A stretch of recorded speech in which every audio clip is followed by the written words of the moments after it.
여러분, 혹시 리딩방이라고 들어보셨습니까? 특정 종목 찍어주고 알바들이 수익 인증하며 분위기 띄우면 나만 뒤처질까봐 얼떨결에 주식을 사게 만드는 그 지옥방 말입니다. 그런데 만약 대한민국 정부가 5천만 국민을 상대로 정확히 똑같은 짓을 하고 있다면 믿으시겠습니까? 규모는 비교조차 안 됩니다.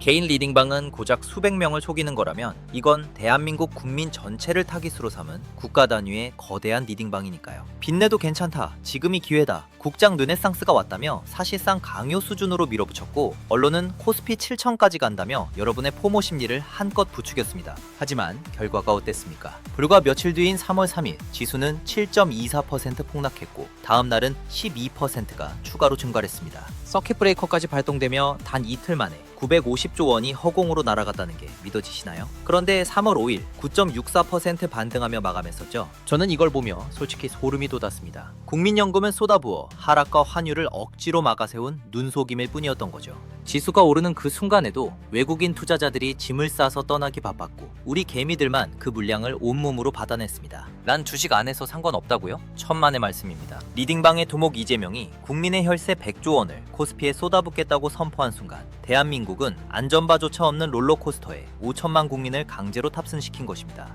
멈출 수도 내릴 수도 없는 이 절체절명의 폭주. 과연 우리는 이 사기극에서 살아남을 수 있을까요? 반갑습니다. 오싹한 경제입니다. 오늘은 코스피 6300이라는 숫자가 어떻게 조립됐는지, 정부가 어떻게 국민을 이 거대한 도박판으로 끌어들였는지, 외국인들은 왜 우리가 환호하던 바로 그 순간에 팔고 있었는지, 3월 4일 서킷 브레이커가 터지던 그 순간 대통령 자리에 있는 사람은 도대체 뭘 하고 있었는지, 그리고 9% 반등이 왜 구원이 아니라 더 깊은 공포의 예고편인지 처음부터 끝까지 인과관계로 완벽하게 풀어드리겠습니다. 본론으로 들어가기 전에 구독과 좋아요 한 번만 제발 부탁드립니다. 먼저 코스피가 어떻게 6300이라는 기형적인 숫자까지 도달했는지 그 근본적인 뼈대부터 현미경으로 들여다보겠습니다. 모든 사기극이 그렇듯 처음에는 진짜 정보로 사람들을 홀립니다. 상승의 초입은 누구나 아시다시피 반도체였고 여기까진 분명한 실체가 있었어요. SK 하이닉스가 HBM, 즉 고대역 폭 메모리 시장을 사실상 독점하면서 엔비디아에 납품하는 구조를 완성시켰고 AI 붐이 전 세계를 강타하면서 데이터 센터들이 HBM을 미친 듯이 사들이기 시작했습니다. SK 하이닉스는 2024년 한 해 영업이익이 전년 대비 수백 %씩 터지는 역대급 실적을 내기에 이르렀죠. 삼성전자도 반도체 사이클 회복과 함께 실적이 개선됐고 조선이랑 방산도 글로벌 수주 호조를 이어갔습니다. 이건 부인할 수 없는 경제적 팩트이고 코스피 지수가 오를 만한 충분한 이유가 됐습니다.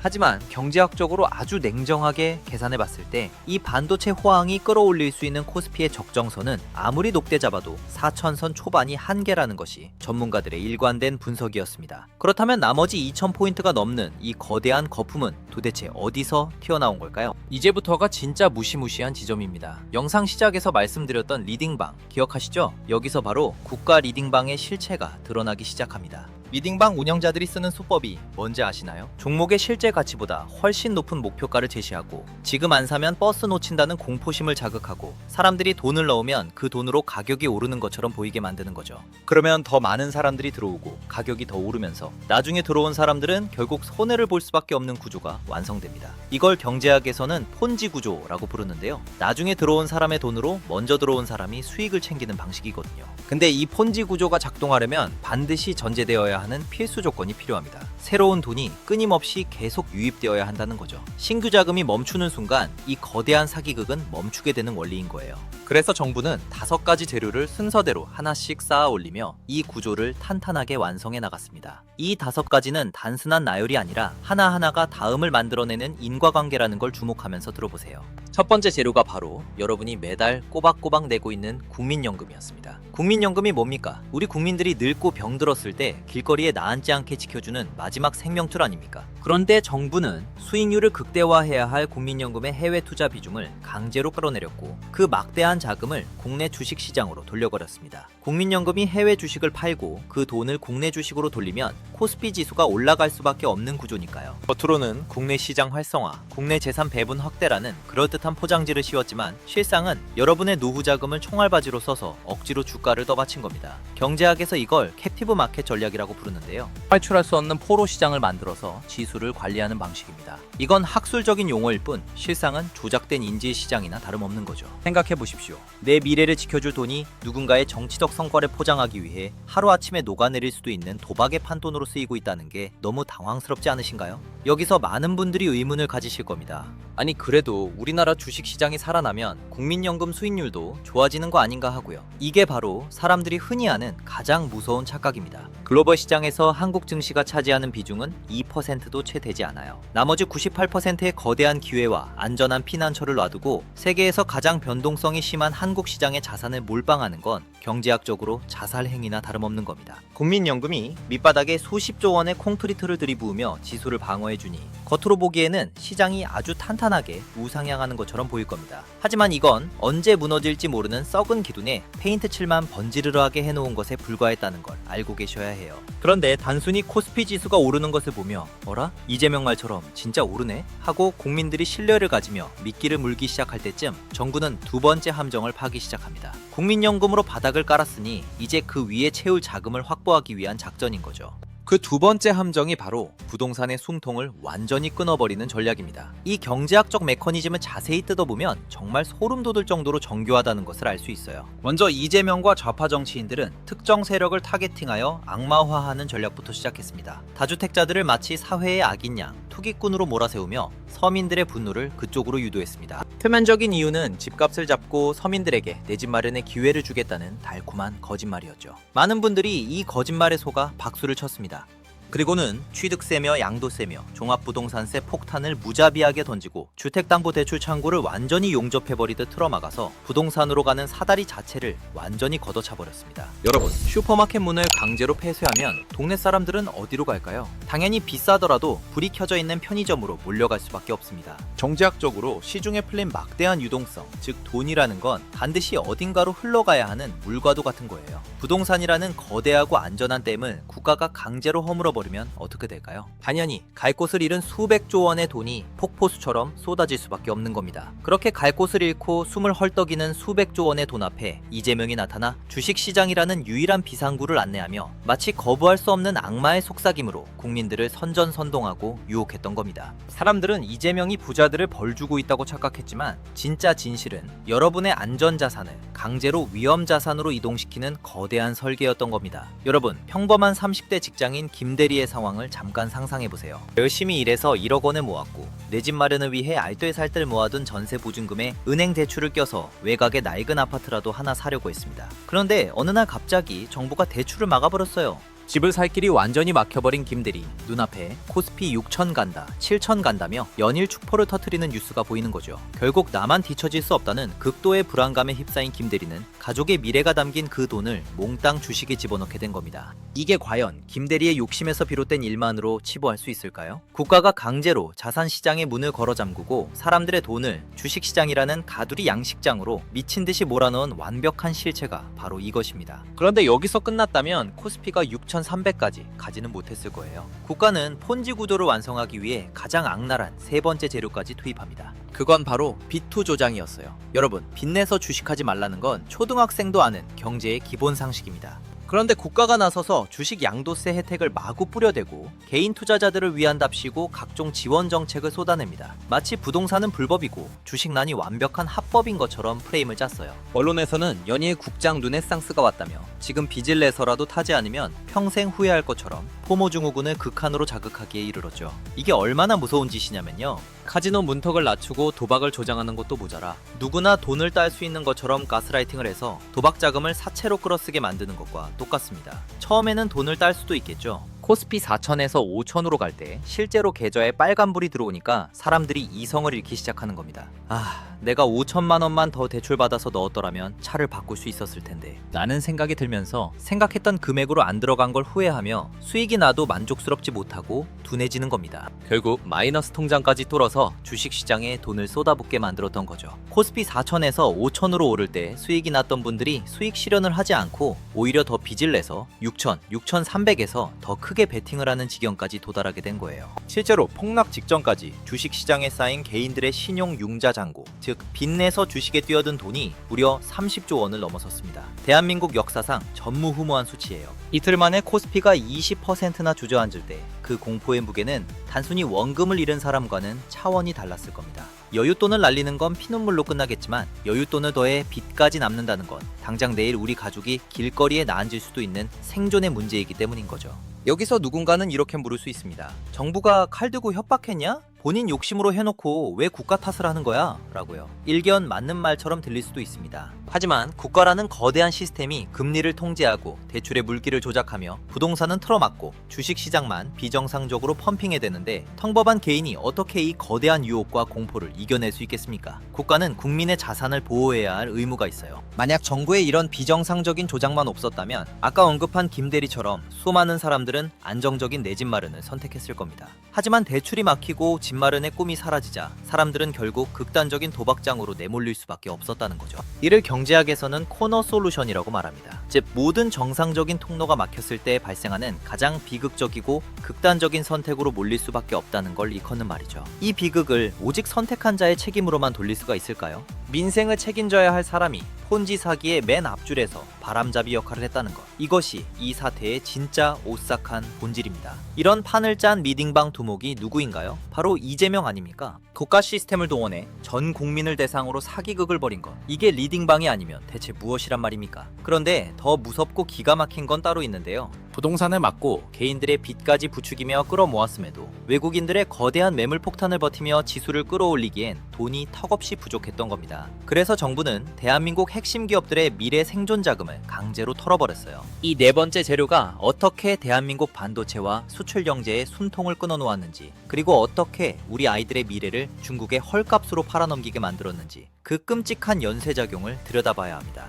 여러분, 기업이 돈을 벌어서 창고에 쌓아두는 유보금이라는 게 도대체 뭘까요? 재벌 총수들이 자기들 배불리려고 꽁꽁 숨겨둔 비자금일까요? 전혀 아닙니다. 그건 앞으로 다가올 거대한 글로벌 테크 전쟁에서 살아남기 위해 꼭 비축해둬야 하는 최후의 실탄이거든요. 삼성전자나 SK하이닉스가 지금 당장 HBM 반도체 하나로 잘 나간다고 해서 5년 뒤, 10년 뒤에도 1등이라는 보장이 있을까요? 중국은 국가가 대놓고 나서서 수백조 원을 무식하게 쏟아부으며 우리를 턱밑까지 추격하고 있는데 말이죠. 그런데 정부는 기업들에게 그 피 같은 실탄을 당장 꺼내서 주주들에게 배당금으로 다 뿌리라고 엄청난 압박을 가했습니다. 상법을 뜯어 고쳐서 자사주 소각을 강제하고 배당을 적게 주는 기업에는 세금 폭탄을 때리겠다며 무시무시한 공포 분위기를 조성했습니다. 경제학적으로 보면 이건 기업의 자발적인 경영이 아니라 정부가 개입해 기업의 미래를 난도질하는 미친 짓이나 다름없는 거예요. 당장 기업이 곡간을 털어서 배당금을 팍팍 늘리고 자사주를 태워버리면 어떤 일이 벌어질까요? 투자자들은 이제 한국 주식도 들고 있으면 돈이 되네? 라는 착각에 빠져 너도 나도 주식을 사게 됩니다. 기업의 실질적인 기초 체력은 하나도 변한 게 없는데 주식 수만 줄어들어 한 주당 가치가 올라가 보이는 치명적인 착시 현상이 발생하는 거죠.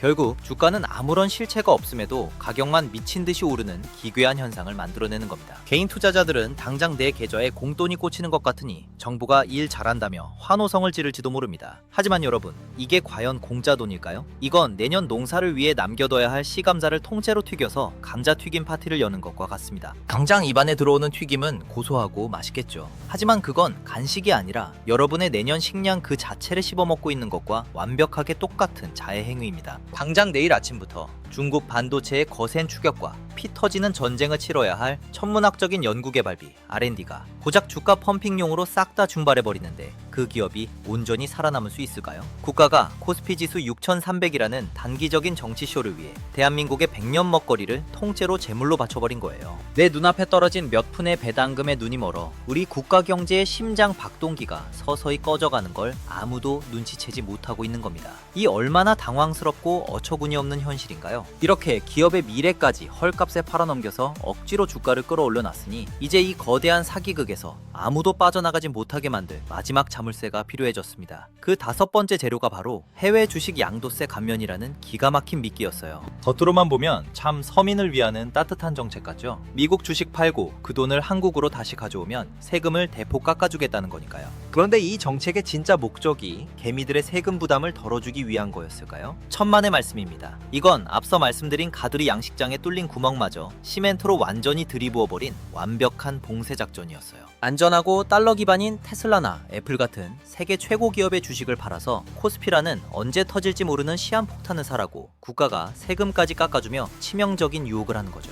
물고기가 넓은 바다로 나가지 못하게 튼튼한 그물을 겹겹이 쳐놓고 양식장 안에다가 달콤한 떡밥을 찔끔찔끔 뿌려대니 그 안에 갇힌 개미들은 여기가 마치 지상낙원인 줄 알고 영혼까지 끌어모은 대출과 마이너스 통장까지 탈탈 털어 쏟아부은 거죠. 해외로 나가려는 돈의 발목에는 무거운 족쇄를 채우고 국내로 들어오는 불나방 같은 자금에는 레드카펫을 깔아준 겁니다. 자, 이제 이 소름 돋는 5가지 퍼즐을 하나의 거대한 그림으로 맞춰보세요. 국민연금이라는 탈출 불가능한 포로를 끌고 와서 제일 밑바닥을 튼튼하게 다집니다. 다주택자를 마녀 사냥하고 부동산 대출을 용접 수준으로 막아서 갈 곳 잃은 막대한 돈을 주식시장으로 강제로 몰아넣는 거죠. 거기다 빚내서 투자하라고 온갖 혜택을 주며 30조 원이라는 개인들의 신용 융자 폭탄을 뇌관까지 꽂아 장전시킵니다. 그래도 돈이 모자라니까 기업의 미래를 담보로 잡고 R&D 자금까지 털어서 억지로 단기 주가를 펌핑하고 마지막으로 해외로 도망가려는 똑똑한 자금들은 세금 혜택이라는 달콤한 덫으로 꽁꽁 묶어버렸습니다. 이 얼마나 체계적이고 악질적입니까? 이게 정상적인 주식시장으로 보이시나요? 아니면 국가가 치밀하게 설계한 거대한 다단계 피라미드 사기극으로 보이지는 않으신가요? 동네 리딩방 사기꾼들이 새고랑을 차고 감옥에 가는 이유는 존재하지도 않는 가짜 호재를 그럴듯하게 포장해서 순진한 사람들의 돈을 뜯어냈기 때문이잖아요. 그런데 지금 대한민국 정부가 5천만 국민을 상대로 벌인 이 짓거리들이 그 악질적인 범죄자들의 리딩방 수법과 본질적으로 단 하나라도 다른 게 있습니까? 새로운 돈이 계속 끊임없이 들어와야만 유지되는 혼지 구조를 국가 전체의 경제 시스템 위에다가 버젓이 올려놓은 겁니다. 많은 사람이 말합니다. 이재명이 무능하다고요. 맞습니다. 이재명은 진짜 무능하고 경제의 경자도 모르는 바보가 맞습니다. 그건 SNS나 국무회의에서 발언하는 내용들만 지켜봐도 바로 알 수가 있는 부분이죠. 하지만 진짜 소름 돋는 지점이 뭔지 아시나요? 이재명 본인은 바보일지언정 그를 에워싼 측근들은 절대 무능하지 않다는 겁니다. 이 교묘한 덫은 절대 우연히 만들어질 수 없습니다. 이재명이라는 멍청한 얼굴을 앞세워 그 뒤에서 국가 시스템을 조작하고 설계하는 사악한 인재들은 따로 있다는 소리입니다. 그들은 국민의 자산이 어떻게 파괴될지 정확히 알고 있으면서도 오직 정치적 이익을 위해 이 잔인한 덫을 설치해놨어요. 바보 같은 두목 뒤에 숨어 국가를 통째로 리딩방 작전주로 만들어버린 설계자들. 이것이 우리가 마주한 이 사태의 가장 오싹한 실체입니다. 여기서 잠깐 잊고 계신 분들을 위해 구독과 좋아요 한 번씩만 꼭 부탁드립니다. 이제부터가 진짜 소름 돋는 포인트일 겁니다. 우리는 코스피 6300이라는 환상적인 숫자에 취해서 매일 밤 샴페인을 터뜨리고 있었지만 이 거대한 국가적 사기극을 아주 차갑고 냉정하게 위에서 내려다보며 지켜보던 세력이 있었습니다. 그건 바로 외국인 투자자들이었어요. 월스트리트나 런던 시티 한복판에서 수십조 원을 굴리는 냉혹한 맹수들인 그들은 절대 감정으로 움직이지 않고 바보도 아니거든요. 단 하루의 주가 상승에 환호하는 개미들과는 질적으로 너무나 다른 존재들입니다. 한국 개미들이 감당할 수도 없을 정도의 빚을 내서 이 거대한 거품을 온몸으로 떠받치고 있을 때 외국인들은 조용히 짐을 싸서 아무도 모르게 비상구로 빠져나가고 있었습니다. 도대체 그들은 우리가 보지 못한 어떤 멸망의 시그널을 보고 있었길래 그 엄청난 불장 속에서도 한국 시장을 하루빨리 버려야만 한다고 판단했을까요? 그들이 한국 시장을 평가할 때 가장 중요하게 보는 건 코스피 지수라는 빈 껍데기의 숫자가 아니에요. 바로 정치 리스크 지수와 외교 포지셔닝, 그리고 반시장적 입법 리스크라는 거대한 뼈대입니다. 외국인들을 가장 먼저 기겁하게 만든 건 반시장적 포퓰리즘 입법의 결정체인 수많은 규제와 악법들이었습니다. 실제로 외국인 직접 투자 FDI 관련 지표를 보면 이런 입법 이슈가 나올 때마다 즉각 반응이 나왔거든요. 기업 환경 불확실성 지수가 올라갔고 한국의 비즈니스 환경 평가가 하락했습니다. 이건 단순한 감정 따위가 아니에요. 냉정한 데이터가 가리키고 있는 실질적인 팩트입니다. 그리고 이번 붕괴의 가장 결정적인 요인인 외교 포지셔닝 리스크를 짚어보겠습니다. 사실상 이번 사태의 도화선이었다고 해도 과언이 아닐 겁니다. 이재명 체제가 들어선 이후 대한민국의 외교 행보가 미국과 중국 사이에서 얼마나 위태롭게 변했는지 여러분도 잘 아실 겁니다. 우리처럼 자원 하나 없이 오직 국가 신용과 무역으로 먹고 사는 나라에서 친중 반미 성향의 행보는 경제의 산소호흡기를 스스로 떼어버리는 치명적인 자해 행위와도 같아요. 안보는 곧 경제의 생명선이기 때문이죠. 외국인들이 아시아의 작은 반도 국가에 수십조 원을 안심하고 투자할 수 있었던 유일한 이유는 우리 등 뒤에 미국이라는 초강대국이 든든하게 버티고 있다는 한미동맹의 굳건한 신뢰 때문이었습니다. 하지만 좌파 포퓰리즘 세력이 득세하면서 사회 곳곳에는 친중 친북이라는 기괴한 물결이 일기 시작했습니다. 중국몽에 함께하겠다며 베이징에 가서 고개를 숙이고 미국이 주도하는 글로벌 공급망 재편 과정에서는 이도저도 아닌 양다리를 걸치며 어정쩡한 간을 보기 시작한 거예요. 경제학에는 CDS 프리미엄이라는 아주 중요한 지표가 있습니다. 이건 한 나라가 부도날 위험에 대비해서 드는 보험료 같은 건데요. 여러분이 자동차 보험에 가입할 때 음주운전 경력이 있고 신호 위반을 밥 먹듯이 하면 보험료가 어떻게 되나요? 당연히 미친 듯이 폭등하겠죠. 대한민국이 미국이라는 자유민주주의 블록에서 슬금슬금 발을 빼고 중국이라는 권위주의 진영에 기웃거리는 순간 글로벌 금융시장은 한국을 엄청난 위험국가로 재평가하기 시작합니다. 한국이 음주운전을 하고 있다고 판단하는 거예요. 이에 따라 조용히 상승하기 시작한 CDS 프리미엄은 외국인 투자자들에게 한국 시장에서 당장 발을 빼라는 가장 강력하고 확실한 비상 사이렌이었던 겁니다. 이 안보 리스크가 얼마나 무서운 결과를 초래하는지 뼈저리게 보여준 사건이 있었죠. 바로 이스라엘이 이란을 공격할 때 벌어졌던 증시 대폭락 사태입니다. 당시 중동에 미사일이 날아다니고 호르무즈 해협 봉쇄로 전 세계 증시가 요동쳤었죠.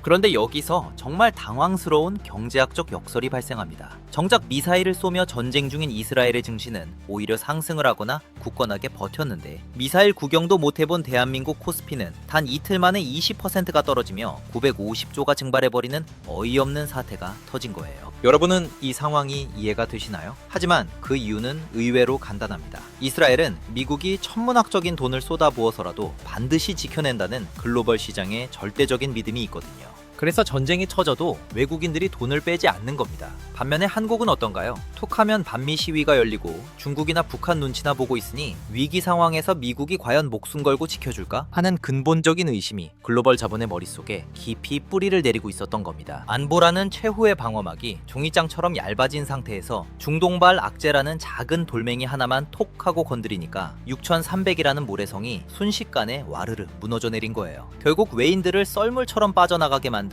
이 무너진 안보 신뢰가 여러분의 주식 계좌와 노후 자금을 갈기갈기 찢어놓은 진짜 범인이었던 겁니다. 이렇게 외국인들은 도망치고 개인들의 30조 원 비투가 터져나가니까 마침내 3월 4일 오전 11시 19분 대한민국 주식시장에 끔찍한 사이렌이 울렸습니다. 주가가 너무나도 가파르게 수직으로 폭락해서 시장의 거래 자체를 강제로 20분 동안 멈춰버리는 서킷 브레이커가 발동된 겁니다. 20여 년의 주식시장 역사상 단 14번밖에 터지지 않았던 그 극단적인 공포의 제어 장치가 하필이면 코스피 6천을 부르짖으며 온 국민이 축배를 들던 바로 그 시점에 터져버린 거죠. 스마트폰의 증권사 어플은 하얀 화면만 뜬 채 먹통이 되었고 아무리 손절 버튼을 눌러도 단 한 주도 체결이 되지 않는 공포를 겪어야만 했죠. 내가 평생 피땀 흘려 모은 전 재산이 거대한 분쇄기에 갈려 들어가고 있는데 그 분쇄기의 전원 플러그조차 뽑을 수 없는 처절한 20분 동안 개인 투자자들은 피눈물을 흘리며 멍하니 모니터만 바라봐야 했습니다. 그런데 이 아비규환의 생지옥이 펼쳐지던 바로 그 시각 정권을 강제로 찬탈하고 우리 국가의 최고 책임자를 자처한 그 사람은 도대체 어디서 무엇을 하고 있었을까요? 시장을 진정시키고 극도의 공포에 빠진 국민을 안심시켜야 할 컨트롤타워는 아무 이유 없이 싱가포르 방문을 하였고 나라가 불타고 있는데 그래서 뭐 어쩌라고를 시전하며 다주택자들에 대한 경고와 부동산 정책을 배워오겠다는 한가한 글들만 SNS에 싸질렀습니다. 더 가관인 건 그 이후 필리핀에서 보인 행태였어요. 경제 위기에 대한 대국민 위로나 대책은커녕 본인의 정치적 스캔들인 대북 송금 사건의 증거가 조작되었다는 변명과 핑계로 가득한 억울함의 호소문을 올린 것입니다. 국민은 전 재산이 분쇄기에 갈려나가는 걸 보며 피눈물을 흘리고 있는데 리더를 자처한 사람은 자기 법적 리스크 방어에만 혈안이 되어 있었던 겁니다. 경제학에서는 이런 끔찍한 현상을 리더십 프리미엄의 붕괴라고 부릅니다. 국가적 대위기가 닥쳤을 때 리더에 대한 시장의 굳건한 신뢰가 없으면 그 공포는 걷잡을 수 없이 증폭되거든요. 투자자들이 이 우리나라의 조타 수가 배를 벌였다는 사실을 그 SNS 글 하나로 완벽하게 확인했고 시장은 끝없는 지하실로 추락해버린 겁니다. 증시가 박살난 바로 다음날 코스피 거래가 시작되자마자 기형적으로 9% 넘게 폭등하는 기현상이 벌어집니다. 비트에 물려 지옥을 맛보던 사람들은 이제 살았다며 다시 환호성을 질렀죠. 바로 그 순간 정부는 시장 안정을 위해 무려 100조 원이라는 천문학적인 자금을 즉각 투입하겠다고 선언합니다. 아주 오싹하고도 기가 막힌 발표였죠. 여러분, 이 100조 원이 도대체 누구 주머니에서 나오는 돈입니까? 바로 우리 국민들이 매일 아침 지옥철에 시달리며 뼈 빠지게 일해서 낸 피 같은 세금이고 우리 아이들이 평생 허리가 휘도록 갚아야 할 거대한 국가의 빚더미입니다. 그런데 그 소중한 세금을 도박판 판돈으로 쓴다는 게 상식적으로 이해가 되시나요? 비정상적인 폭락과 폭등이 반복될 때 국가의 정상적인 역할은 무엇입니까? 국민들에게 비투의 위험성을 강력하게 경고하고 과열된 시장을 식히는 것입니다. 그런데 지금 이재명은 어떻습니까? 내가 세금 100조랑 국민연금으로 주가를 방어해 줄 테니 걱정 말고 더 빚내서 주식에 투자해라 라며 거대한 도박판을 국가가 직접 깔아주고 있습니다. 온몸에 암세포가 퍼져 죽어가는 말기암 환자에게 고통만 잠시 잊으라고 치사량의 마약을 혈관에 직접 꽂아버린 것과 완벽하게 똑같은 짓이란 거죠. 100조 원이라는 자금이 주식시장에 투입되면 과연 어떤 일이 벌어질까요? 이재명은 주가 방어만 말하지만 시장은 그 이면에 통화가치 폭락을 먼저 읽어냅니다. 안 그래도 환율 1,500원이라는 심리적 마지노선을 계속 두드리고 있는 현 상황에서 시장에 100조 원이라는 거대한 판돈이 풀리는 순간 원화 가치는 걷잡을 수 없이 나락으로 떨어지게 될 거예요. 통화량이 급증하면 그 가치는 하락할 수밖에 없는 게 경제의 철칙이거든요. 1,500원이 문제가 아니라 1,700원, 2,000원까지 고속도로가 열리게 되는 거죠. 외국인 투자자들 눈에는 주가가 잠시 반등하는 게 중요한 게 아니라 주가가 오르는 속도보다 원화 가치가 녹아내리는 게 더 공포일 겁니다. 결국 환차선을 피하기 위해 더욱더 빨리 달러를 들고 한국을 탈출하는 엑시트 뱅크런이 발생한다는 거예요. 우리나라는 에너지와 원자재를 100% 수입에 의존하는 나라입니다. 환율이 치솟으면 당장 우리가 쓰는 기름값부터 천정부지로 솟구칠 거고요. 리터당 2,000원을 넘어 3,000원 시대를 보게 될지도 모른다는 겁니다. 기름값만 오를까요? 밀가루, 옥수수 등 모든 수입 물가가 폭등하면서 여러분의 식탁의 물가는 문자 그대로 생존의 위협이 될 것입니다. 정부가 주가 몇백 포인트 방어하겠다고 쏟아부은 100조 원이 전 국민의 장바구니를 찢어버리는 칼날로 돌아오는 셈인 거죠.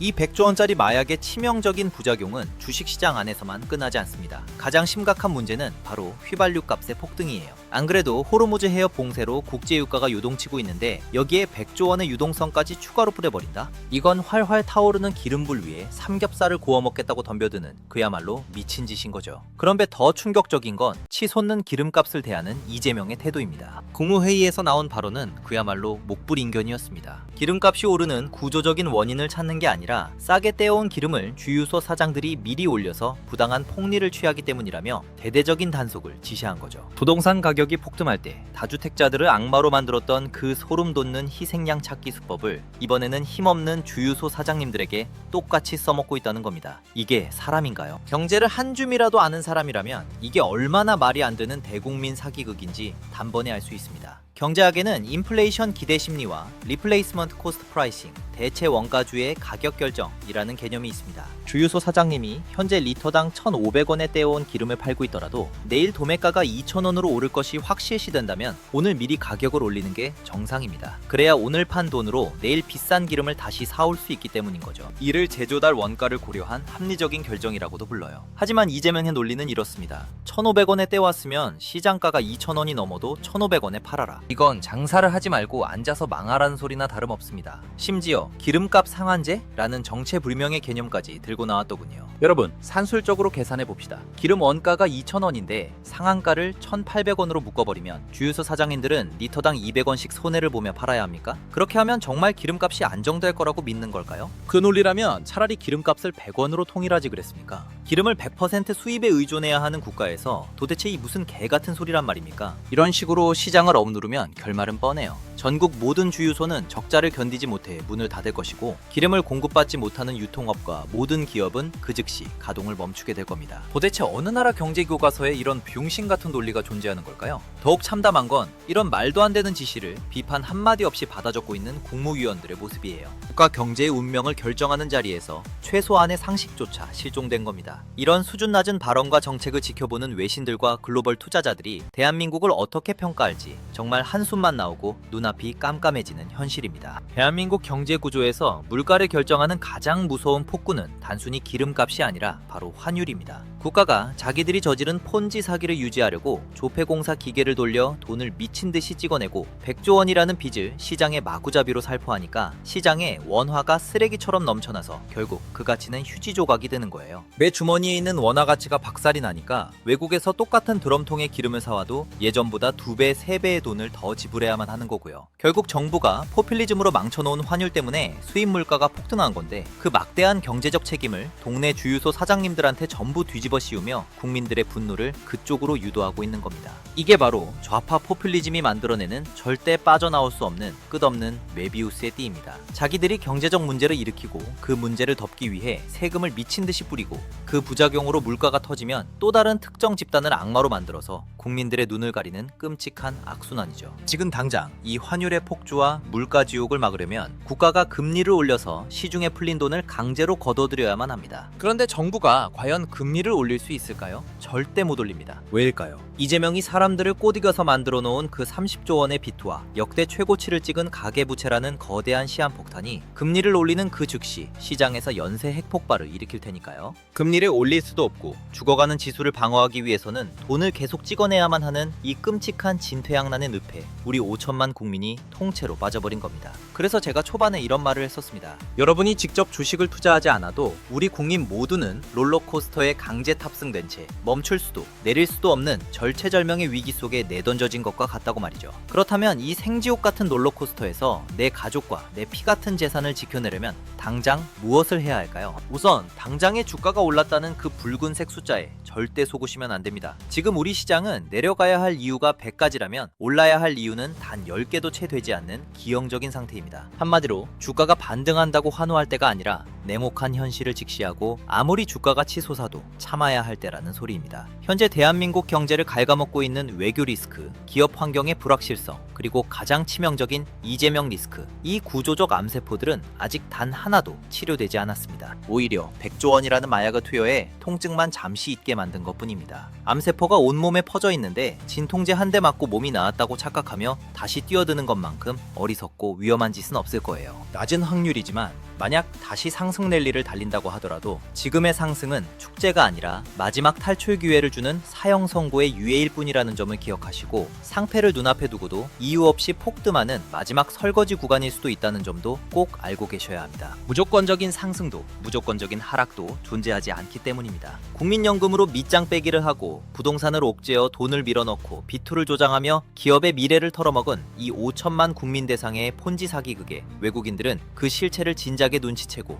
안보가 흔들리는 틈을 타 조용히 빠져나가고 있습니다. 총알 하나 날아오지 않은 한국 증시가 쑥대밭이 된 건 이란 때문이 아니라 국가가 스스로 무너뜨린 경제의 기초 체력 때문이었습니다. 국가가 내 재산을 지켜줄 거라는 순진하고 안일한 믿음은 완벽하게 쓰레기통에 버리셔야 해요. 오직 경제적 팩트로 무장하고 깨어있는 여러분 스스로만이 이 거대한 사기극 속에서 살아남을 수 있습니다. 오늘은 여기까지입니다. 가시는 길에 구독과 좋아요 한 번씩 부탁드리고요. 오싹한 경제는 앞으로도 아무도 말해주지 않는 진짜 경제의 민낯을 들고 다시 찾아오겠습니다. 감사합니다.